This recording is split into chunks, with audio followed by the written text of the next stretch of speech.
Vaughan Jog Vlog. On Hulu, and it's also on Amazon Prime Video, The Hustle. I think it's from just last year, starring Anne Hathaway and Rebel Wilson. It is a remake of Dirty Rotten Scoundrels, which I reviewed pretty recently, which is itself a remake of Bedtime Story, which I haven't seen, but it seems to have a lot of consistencies between these. I think that this movie is kind of like inherently super blah. I wouldn't say it's outright unfunny, but a lot of the jokes tackled in this were done in Dirty Rotten Scoundrels. So anyhow, you got this gal, Penny Rust, played by Rebel Wilson.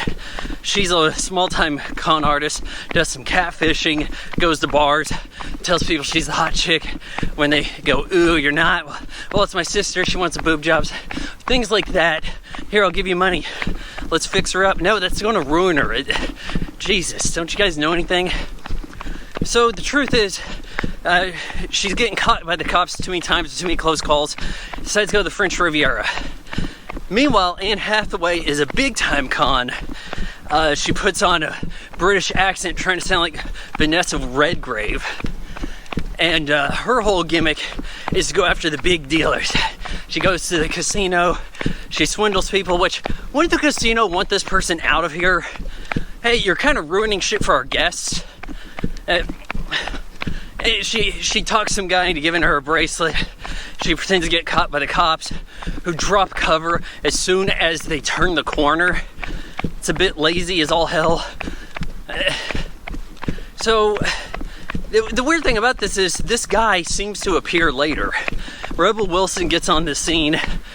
She meets Anne Hathaway on a train. Pulls the same move Steve Martin did, which I wonder if that's in the original. Problem is, when I saw this in Dirty Rotten Scoundrels, 1988 film, it seemed funny. Maybe Steve Martin and Michael Caine are a better duo than Rebel Wilson and Anne Hathaway. Now, again, I'm not saying I hated this movie.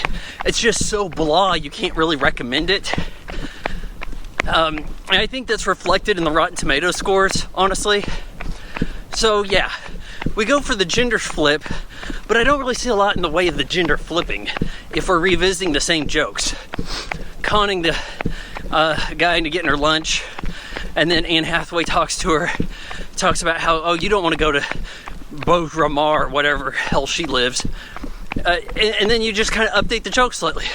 Oh, somebody has an app, lesbian colony, things like that. Eventually, Rebel Wilson's kind of encroaching on her territory, so they try to come up with a loser leaves town scenario, like this is NWA wrestling. Again, they just do the same stuff. Like, Rebel Wilson gets kind of put under the tutelage of Anne Hathaway and does the Steve Martin, may I go to the bathroom? And he's like, right? She's like, no, I need help getting the chastity belt off. Same joke, just a little different. While I was watching this, I was coming up with better jokes.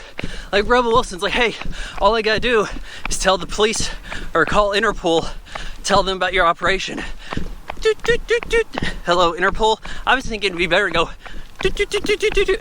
Interpol, yes, I'll hold. No. They'd be more likely to happen, right? So therefore, it's a better joke. They eventually come across a little geeky guy, and he is a programmer. He made an app, of course, and they decided to try to con him out of $500,000. Trying to remember if that was the original total for their con play in the first movie. Or sorry, Dirt and Rotten Scoundrels. And as this is going down, Rebel Wilson pretends to be blind. He wants to get some surgery or psychosis thing to snap her out of her hysterical blindness. And it's like, oh, hey, the doctor's here downstairs. And you go to this guy speaking Danish. What is the guy that got burned by Anne Hathaway, her first mark shown in the film? And if it's not, it sure looks like him.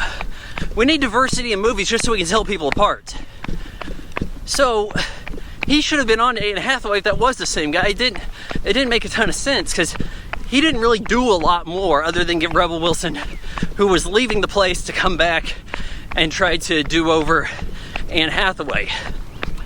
Rebel Wilson kind of falls in love with the guy, says, hey, we can't we can't take his money. Okay, fine, whoever seduces him first.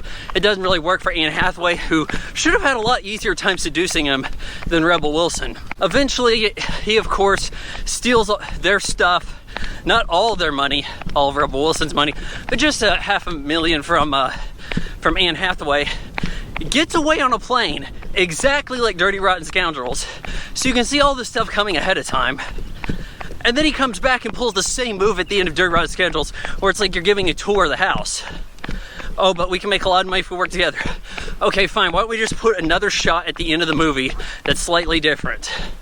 Recycling a dress disguised as trash or a gift box to get away from the cops. Again, this movie is just a little too blah to recommend. I give The Hustle 2 out of 4 stars. I know I'm a male, and I can't entice you to sign up for my Patreon with some skimpy cosplay photo shoot. So instead, how about bookmarking my Amazon influencer affiliate link? That way, whenever you shop Amazon, it tosses a coin to your Witcher. A popular Netflix reference makes me cool, right? No? Okay.